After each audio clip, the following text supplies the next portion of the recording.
कभी आपने महसूस किया है आपने बस 5 मिनट के लिए इंस्टाग्राम खोला था और पता चला आधा घंटा गुजर गया?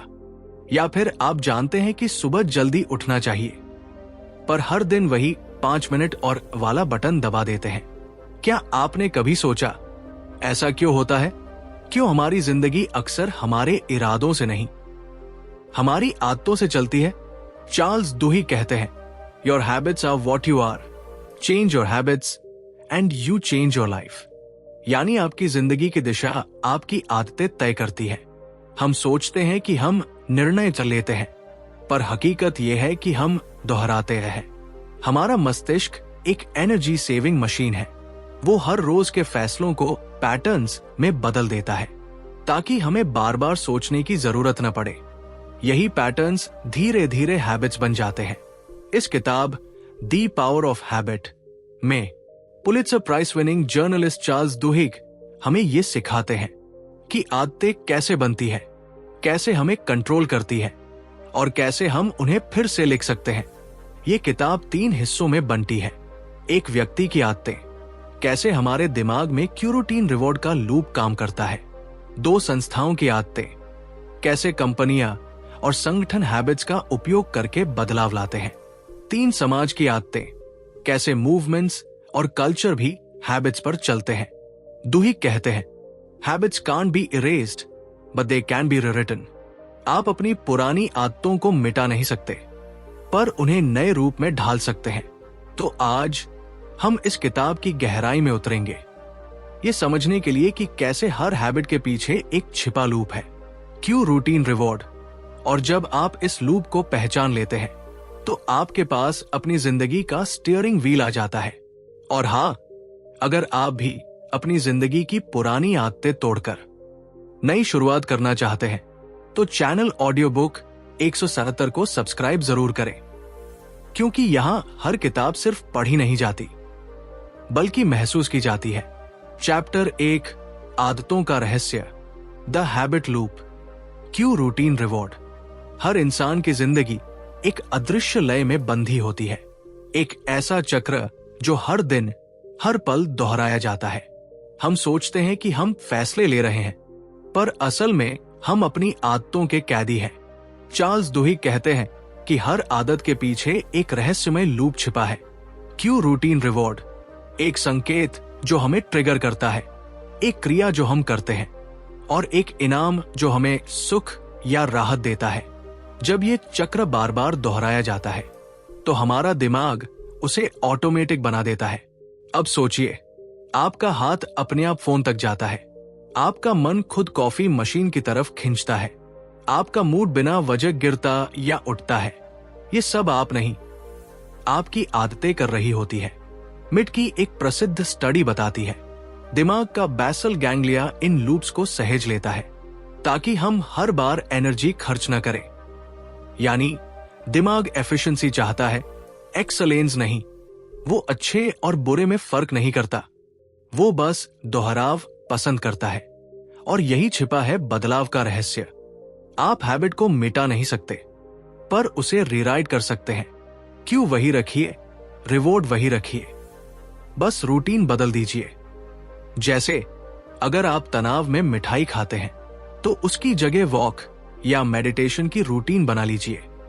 कुछ हफ्तों में आपका दिमाग नए पैटर्न को सुकून से जोड़ देगा।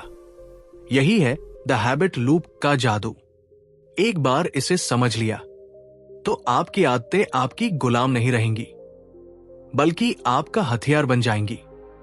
चैप्टर 2, नई आदतें कैसे बनती हैं, the craving brain.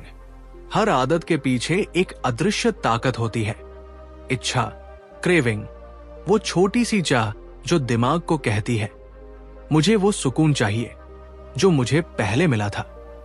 Charles Duhigg कहते हैं, craving is what powers the habit loop. Q और रिवॉर्ड के बीच जो खाली जगह होती है वहीं से इच्छा जन्म लेती है। वो जगह जहां आपका माइंड आपको कहता है कुछ कम है, कुछ चाहिए।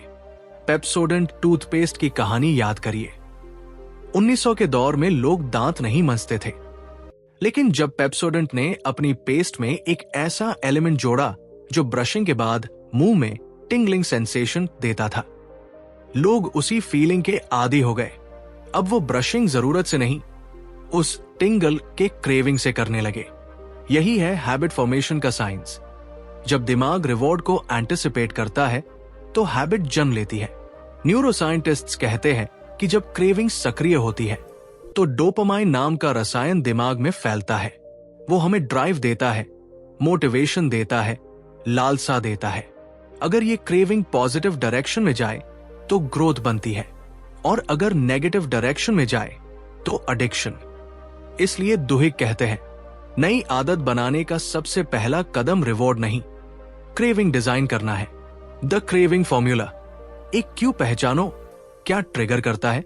2 रिवॉर्ड समझो, दिमाग कौन सी फीलिंग ढूंढ रहा है। 3 क्रेविंग बनाओ, उस रिवॉर्ड की पॉजिटिव एंटिसिपेशन। जैसे अगर आप रीडिंग को हैबिट बनाना चाहते हैं तो हर बार पढ़ने के बाद एक छोटी खुशी का एंकर रखिए। एक वार्म कॉफी, एक टिक मार्क या एक नोट ऑफ ग्रैटिट्यूड। धीरे धीरे आपका दिमाग रीडिंग से खुशी एक्सपेक्ट करने लगेगा और हैबिट अपने आप जन्म ले लेगी। यही है चैप्टर 2 का संदेश। Habits are not about actions, they are about cravings. जब आप अपनी इच्छाओं को पहचान लेते हैं तो आप अपने दिमाग के लूप को नियंत्रित कर लेते हैं। चैप्टर 3, इच्छा शक्ति, सबसे मजबूत आदत, the habit of will power. सफलता और असफलता के बीच का फर्क अकल या प्रतिभा में नहीं, बल्कि एक अदृश्य शक्ति में छिपा है। विल पावर, इच्छा शक्ति। चार्ल्स दुहिक कहते हैं, will power is the single most important keystone habit for success. इच्छा शक्ति कोई जादू नहीं, ये एक मांसपेशी की तरह है। जितना आप इसे प्रयोग करते हैं उतनी ये मजबूत होती है, लेकिन अगर आप इसे लगातार थकाते हैं तो ये भी टूट जाती है। स्टैनफोर्ड यूनिवर्सिटी का मशहूर मार्शमैलो टेस्ट इसका सबूत है। छोटे बच्चों को एक मार्शमैलो दिया गया। अगर तुम 15 मिनट तक इसे नहीं खाओगे तो तुम्हें 2 मिलेंगे। कुछ बच्चों ने इंतजार किया, कुछ नहीं कर सके। सालों बाद जब उन्हीं बच्चों की जिंदगी का ट्रैक रखा गया तो पाया गया कि जिन्होंने इंतजार किया था वो ज्यादा सफल, शांत और आत्मनियंत्रित थे, क्योंकि उन्होंने सीखा था तुरंत सुख को रोकना बड़ी सफलता की पहली निशानी है। दुहिक बताते हैं कि विल पावर को सिखाया जा सकता है और इसे सबसे ज्यादा विकसित किया जा सकता है स्ट्रेस के पलों में। स्टारबक्स ने अपने कर्मचारियों को यही सिखाया।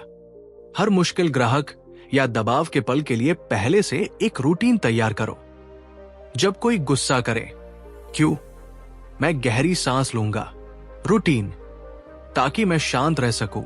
रिवॉर्ड। धीरे धीरे ये सेल्फ कंट्रोल एक आदत बन गई, एक इमोशनल रिफ्लेक्स जिसने हर केओस को काम में बदला। विल पावर ट्रेन करने के 3 कदम। एक छोटे वादे निभाना, अपने दिमाग को भरोसा सिखाओ। 2 थकान में भी पॉजिटिव रिस्पॉन्स चुनना। 3 हर सफलता पर खुद को रिवॉर्ड देना। दुहिक कहते हैं, self discipline is like a battery, use it wisely and recharge it daily. इच्छा शक्ति को मेडिटेशन, नींद और ग्रैटिट्यूड से रिचार्ज किया जा सकता है, क्योंकि शांत मन ही सबसे मजबूत हथियार है। इस अध्याय का सार यही है, जो अपनी इच्छाओं पर नियंत्रण पा लेता है वो अपनी तकदीर भी लिख सकता है। इच्छा शक्ति को आदत बना लीजिए, क्योंकि वही हर दूसरे बदलाव की नींव है। चैप्टर 4, छोटी आदतें, बड़ा असर, कीस्टोन हैबिट्स, ऑर्गेनाइजेशनल चेंज। कभी कभी जिंदगी बदलने के लिए 100 काम करने की जरूरत नहीं होती, बस एक सही आदत पकड़नी होती है। एक ऐसी आदत जो बाकी सब आदतों को अपने साथ खींच ले जाए। चार्ल्स दुहिग इसे कहते हैं keystone habit. Keystone habits start a chain reaction, they transform everything around them. 1987 की बात है। अमेरिका की सबसे बड़ी एल्यूमिनियम कंपनी एल्कोआ अपने बुरे दौर में थी। नए सीईओ बने पॉल ओनील। सबको उम्मीद थी कि वो प्रॉफिट्स, कॉस्ट या मार्केटिंग पर बात करेंगे, लेकिन उनके पहले शब्द थे, हमारा पहला लक्ष्य है 0 वर्कप्लेस इंजरीज। लोग हैरान रह गए। सुरक्षा? कंपनी को तो मुनाफे की जरूरत थी, न कि हेलमेट की। पर ओनील जानते थे कि सेफ्टी सिर्फ एक पॉलिसी नहीं, ये एक हैबिट है जो डिसिप्लिन, कम्युनिकेशन और ट्रस्ट को जन्म देती है। हर छोटे इंसिडेंट की रिपोर्टिंग अब कल्चर बन गई। हर वर्कर एम्पावर्ड महसूस करने लगा। मैनेजर्स और वर्कर्स के बीच दीवारें टूटी, कंपनी के अंदर कम्युनिकेशन खुला और धीरे धीरे प्रोडक्टिविटी, एफिशिएंसी और प्रॉफिट्स आसमान छूने लगे। कई सालों बाद एल्कोआ दुनिया की सबसे प्रॉफिटेबल कंपनियों में से एक बनी, सिर्फ इसलिए कि उन्होंने एक कीस्टोन हैबिट बदली। Safety first. दुहिक कहते हैं, keystone habits create small wins that fuel big change. जैसे एक्सरसाइज करने की आदत सिर्फ शरीर नहीं, आपकी पूरी सोच को बदल देती है। आप बेटर खाना खाने लगते हैं, बेहतर सोने लगते हैं और छोटी छोटी जीतों से आत्मविश्वास बढ़ने लगता है। कीस्टोन हैबिट पहचानने के 3 संकेत। 1 वो हैबिट जो बाकी आदतों को ट्रिगर करती है। 2 जो आपको छोटी जीत का एहसास देती है। 3 जो आपकी आइडेंटिटी को रीडिफाइन करती है। दुहिक कहते हैं, focus on one pattern that changes everything. क्योंकि बदलाव कभी भी एक साथ नहीं आता, वो डोमिनो की तरह आता है। एक आदत गिरती है तो बाकी सब अपने आप बदल जाती है। और यही इस अध्याय का सार है। एक सही हैबिट चुन लो, बाकी दुनिया खुद बदल जाएगी। बदलाव की शुरुआत कभी बड़ी नहीं होती, वो हमेशा एक छोटी आदत से होती है जो अंदर से सब कुछ हिला देती है। चैप्टर 5, स्टारबक्स और सफलता की आदत, द हैबिट ऑफ सक्सेस। कभी किसी शांत कैफे में बैठकर कॉफी पीते हुए आपने गौर किया है कि स्टारबक्स की कॉफी सिर्फ कॉफी नहीं होती, वो एक अनुभव होती है। हर कप के साथ जो मुस्कान, जो स्थिरता, जो शांति महसूस होती है, वो यूं ही नहीं आती। वो एक आदत है, एक कल्चर जिसे इस कंपनी ने बनाया है। चार्ल्स दुहिक कहते हैं, Starbucks doesn't sell coffee, it sells discipline. Starbucks की सफलता का रहस्य उसके बीन्स, उसके फ्लेवर्स या उसके डेकोर में नहीं, बल्कि उसके लोगों की मनोवैज्ञानिक आदतों में है। ये कंपनी अपने कर्मचारियों को कॉफी बनाना नहीं, बल्कि संयम रखना सिखाती है। उन्होंने समझा कि अगर ऑर्गेनाइजेशन को स्थिर बनाना है तो पहले व्यक्ति को स्थिर बनाना जरूरी है। जब कंपनी ने अपनी ग्लोबल एक्सपांशन शुरू की तो उन्हें एहसास हुआ कि सबसे बड़ी चुनौती ट्रेनिंग नहीं, बल्कि टेम्परामेंट है। कर्मचारी ग्राहकों से अच्छे से पेश आते थे, लेकिन जब भी कोई असभ्य, गुस्सैल या रूखा ग्राहक आता तो उनकी प्रतिक्रिया बदल जाती थी। यहीं से स्टारबक्स ने अपने सबसे बड़े वेपन को डिजाइन किया, will power as a habit. उन्होंने अपने बरिस्तास को सिखाया कि दबाव के पल में कैसे महसूस करना है ये नहीं, बल्कि कैसे प्रतिक्रिया करनी है ये तय करो। हर ट्रेनिंग में उन्हें सिंपल रूटीन्स दिए गए। अगर ग्राहक गुस्से में हो, क्यों? तो गहरी सांस लो और मुस्कुराओ, रूटीन। ताकि तुम अपनी शांति बनाए रखो, रिवॉर्ड। धीरे धीरे ये प्रैक्टिस उनके दिमाग में एक पैटर्न बन गई। अब किसी बहस या तर्क की जरूरत नहीं थी। उनका शरीर और मन दोनों जानते थे, हर स्थिति में काम रहना ही सही जवाब है। स्टारबक्स ने इच्छा शक्ति को किसी थियोरी या स्लोगन में नहीं, बल्कि रोजमर्रा के व्यवहार में उतारा। उन्होंने डिसिप्लिन को अपनी कंपनी पॉलिसी नहीं, बल्कि कंपनी की आइडेंटिटी बना दिया। हर स्टोर में वही एम्बियंस, वही rhythm, soft music, warm lighting, measured tones, सब कुछ मन को शांत रखने के लिए डिजाइन किया गया था। धीरे धीरे ये हैबिट सिर्फ वर्क प्लेस तक नहीं रही। कई एम्प्लॉयज ने बताया कि उन्होंने गुस्सा करना छोड़ा, धूम्रपान छोड़ दिया, बेहतर रिश्ते बनाए, क्योंकि स्टारबक्स की विल पावर ट्रेनिंग ने उनके पूरे जीवन का पैटर्न बदल दिया। उन्होंने सीखा कि सेल्फ कंट्रोल सिर्फ ऑफिस में नहीं, हर जगह जरूरी है, घर में, सड़कों पर और अपने विचारों में भी। दुहिग लिखते हैं, self control becomes instinctive when it's practised as habit. जब आप बार बार शांति चुनते हैं तो एक दिन वो आपकी पहचान बन जाती है। स्टारबक्स ने यही किया। उसने कामनेस को एक ब्रांड आइडेंटिटी में बदल दिया।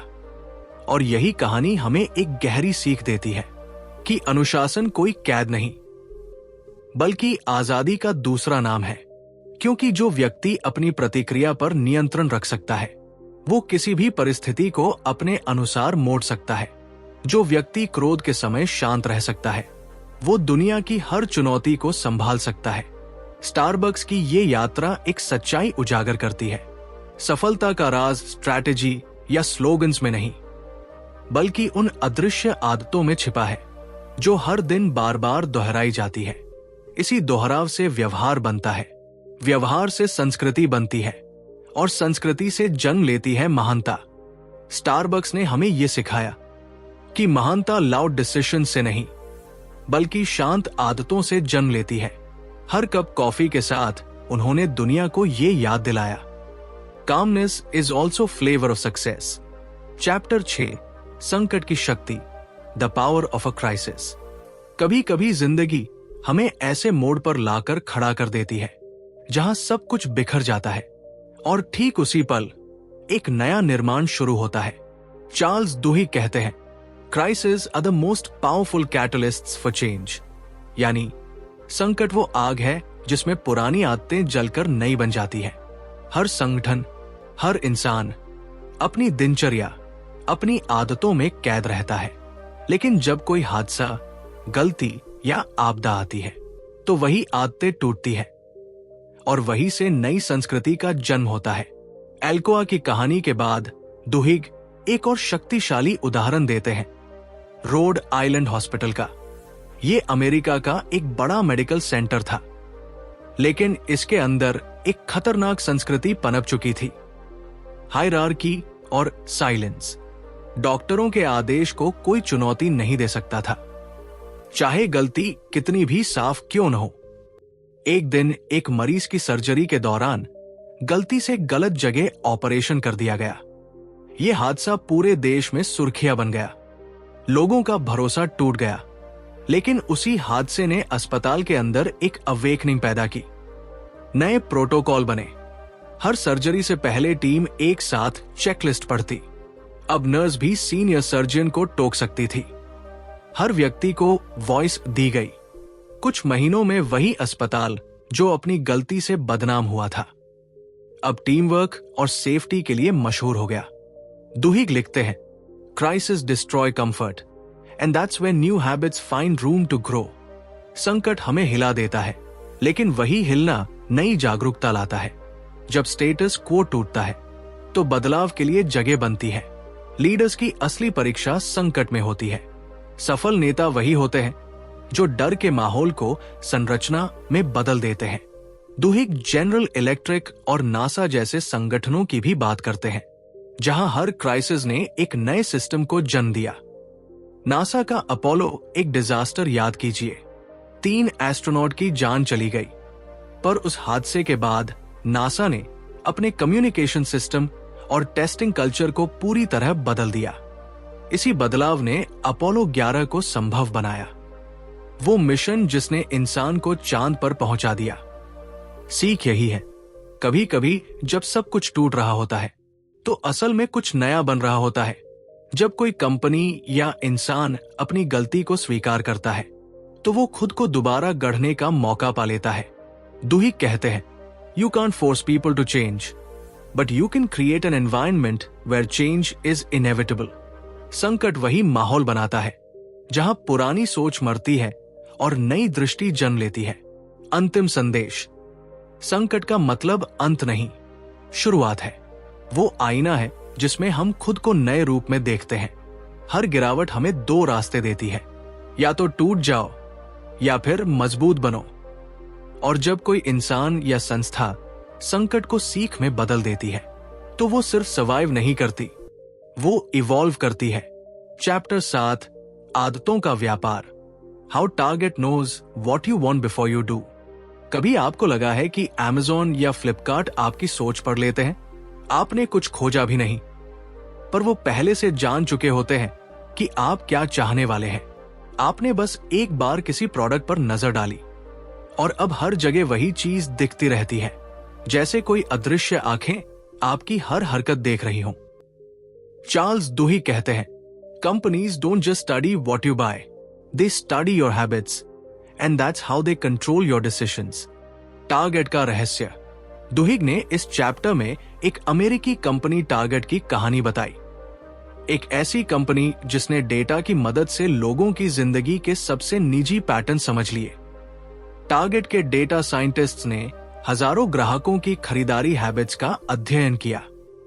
किस दिन कौन सी चीज खरीदी जाती है, कौन से प्रोडक्ट एक साथ खरीदे जाते हैं और किन चीजों की टाइमिंग में सटल बदलाव आता है। धीरे धीरे उन्होंने हैबिट प्रोफाइल्स बनाए, ऐसे डिजिटल फुटप्रिंट्स जिनसे वो पहचान सकते थे कि कौन शादीशुदा है, कौन सिंगल है, कौन बच्चा एक्सपेक्ट कर रहा है, यहां तक कि कौन इमोशनल स्ट्रेस में है। प्रिडिक्टिव हैबिट्स का जादू। एक दिन एक पिता टारगेट स्टोर में गया। वो नाराज था। उसने कहा, आप मेरी 16 साल की बेटी को प्रेगनेंसी कूपन्स क्यों भेज रहे हैं? मैनेजर ने माफी मांगी। कुछ दिनों बाद वही पिता वापस आया और कहा, माफ कीजिए, मेरी बेटी सच में प्रेग्नेंट है, मुझे पता नहीं था। क्योंकि टारगेट ने यह पहले ही जान लिया था। उसकी शॉपिंग पैटर्न्स देखकर, वो लोशन जो पहले कभी नहीं खरीदा गया था, वो विटामिन्स, वो अनसेंटेड सोप, सबने मिलकर एक पैटर्न बना दिया था, जिससे एल्गोरिदम ने ट्रूथ पहचान ली। बिहेवियरल टारगेटिंग का युग।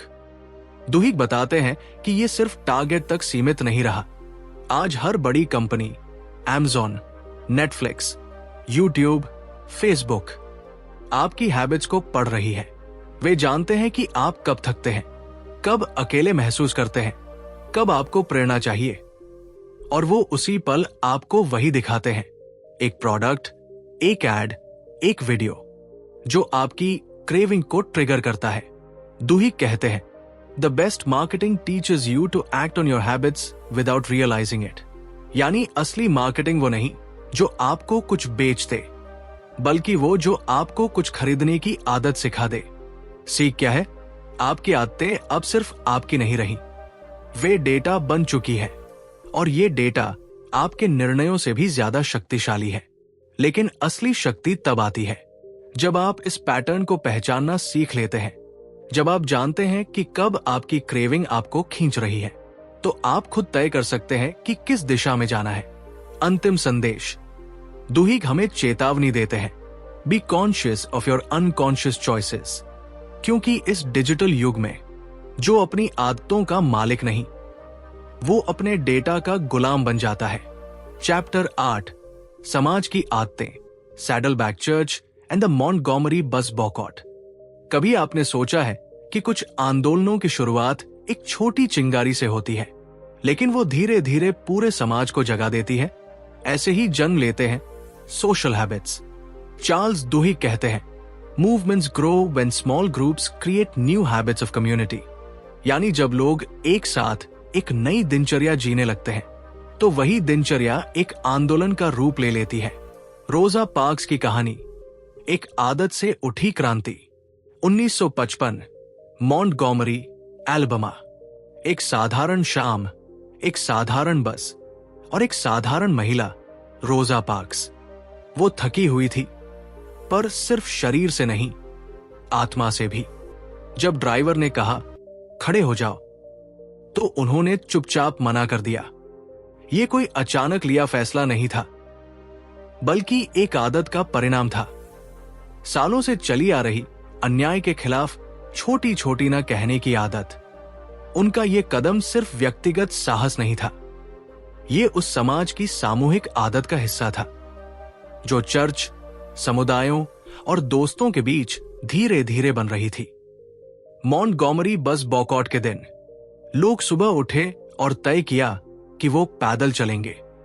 दिन बीते, फिर हफ्ते, फिर महीने। लोगों ने ये रूटीन बना लिया कि अब बस नहीं लेनी। ये बॉयकॉट एक हैबिट बन गया, हर रोज, हर व्यक्ति की सामूहिक रूटीन। मार्टिन लूथर किंग जr और सोशल हैबिट का विस्तार। फिर आया रीइंफोर्समेंट थ्रू नेटवर्क्स। जब आदत समूहों से फैलकर समाज में उतरती है। मार्टिन लूथर किंग जr ने रोजा पार्क्स की कार्रवाई को एक नैतिक और सामूहिक मूवमेंट में बदल दिया। हर चर्च सभा, हर स्पीच, हर गाना एक रिचुअल बन गया जिसने लोगों को जोड़ दिया। धीरे धीरे प्रोटेस्ट रूटीन में बदल गया। रूटीन ने यूनिटी दी और यूनिटी ने बदलाव लाया। दुहिग लिखते हैं, social habits hold societies together when enough people share the same routines, culture begins to shift. Saddleback church, आधुनिक युग की सामूहिक आदत। कई सालों बाद एक आधुनिक उदाहरण सैडलबैक चर्च। पास्टर रिक वॉरेन ने यह समझा कि लोगों को स्पिरिचुअल कनेक्शन चाहिए, पर वो तब तक नहीं टिकते जब तक आदतें न जुड़े। तो उन्होंने चर्च को ग्रुप्स में बांटा। हर रविवार एक ही समय पर सभा, हर सप्ताह एक ही डिस्कशन फॉर्मेट, हर व्यक्ति के लिए एक रोल। धीरे धीरे फेथ एक वीकली हैबिट बन गया। लोग अब भगवान से नहीं, एक कम्युनिटी से जुड़े थे, एक ऐसी दिनचर्या जिसने जीवन को अर्थ दिया। सीख, सामाजिक परिवर्तन केवल विचारों से नहीं आता, वो दोहराव से आता है। जब किसी विचार को लोग रोज जीने लगते हैं तो वही विचार संस्कृति बन जाता है। रोजा पार्क्स ने प्रोटेस्ट किया, लेकिन समाज ने उसे हैबिट बना दिया और यही कलेक्टिव हैबिट इतिहास को बदल गई। अंतिम संदेश, व्यक्तिगत आदतें जिंदगी बदलती है, पर सामाजिक आदतें इतिहास। जब समाज किसी सही चीज को रोज दोहराने लगता है तो वो सोच नहीं, संस्कृति बन जाती है। चैप्टर 9, स्वतंत्र इच्छा का तंत्र, the neurology of free will. कभी आपने महसूस किया है कि कभी कभी हम कुछ करते हैं जैसे अपने आप, बिना सोचे, बिना योजना के? हमारे दिमाग के भीतर अनगिनत लूप्स चलते हैं।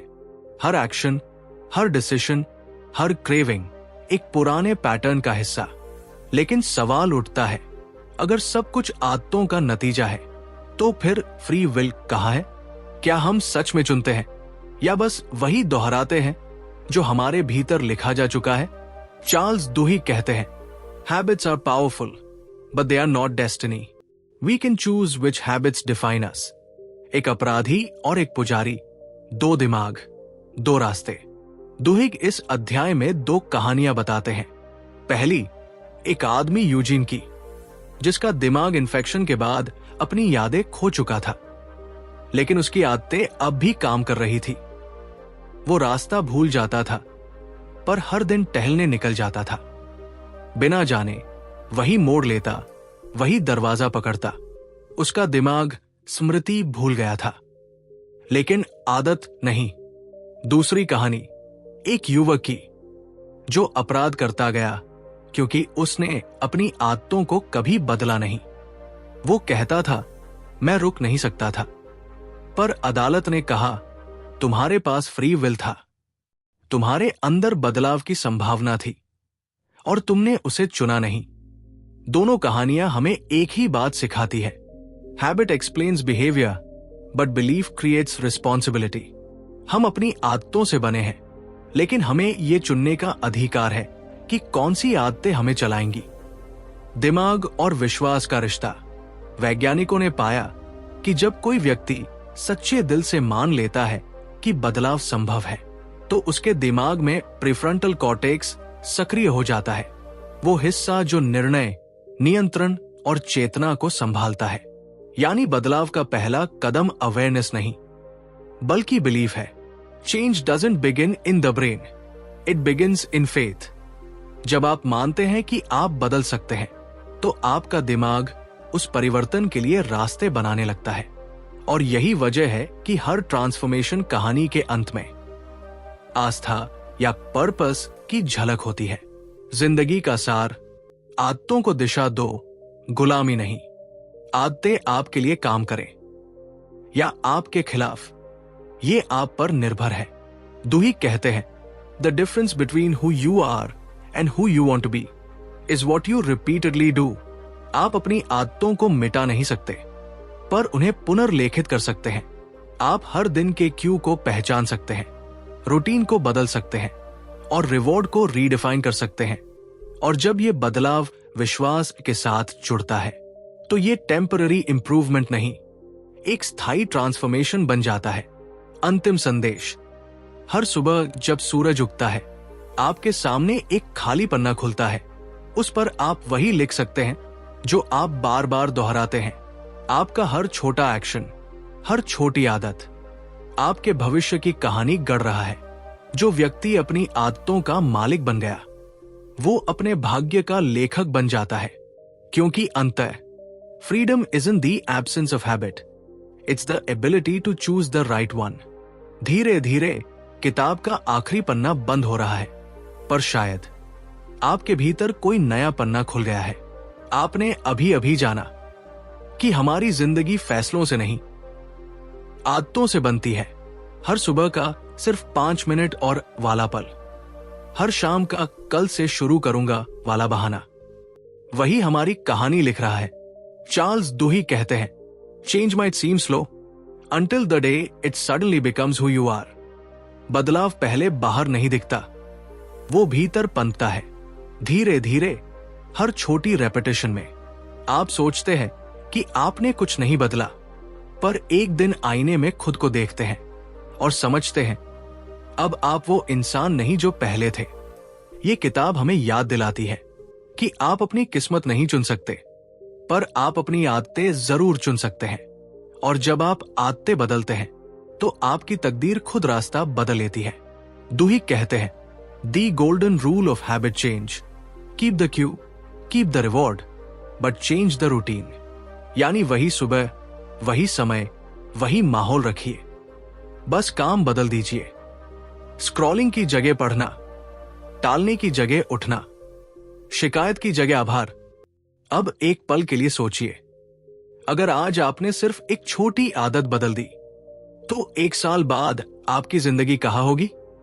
अगर आप हर दिन 1% बेहतर बन गए तो 365 दिन बाद आप वो व्यक्ति होंगे जिसके होने का आपने कभी सपना देखा था। ये किताब सिर्फ दिमाग नहीं बदलती, ये आपके भविष्य की दिशा बदल देती है। Final hook, high impact ending lines. तो अब सवाल ये नहीं है कि आप कौन हैं, सवाल ये है आप हर दिन क्या दोहरा रहे हैं, क्योंकि जो आप दोहराते हैं वही आप बनते हैं। हर आदत, हर चॉइस, हर छोटा एक्शन आपके भविष्य की रूपरेखा बना रहा है। और याद रखिए, आप अपनी आदतों के गुलाम नहीं हैं, आप उनके लेखक हैं। अगर इस किताब ने आपको सोचने पर मजबूर किया तो कमेंट में लिखिए, आज से मेरी कहानी नई शुरू होती है। और अगर आप ऐसी ही किताबों की गहराई महसूस करना चाहते हैं तो चैनल ऑडियो बुक 177 को सब्सक्राइब जरूर करें, क्योंकि यहां हर किताब सिर्फ पढ़ी नहीं जाती, जी जाती है।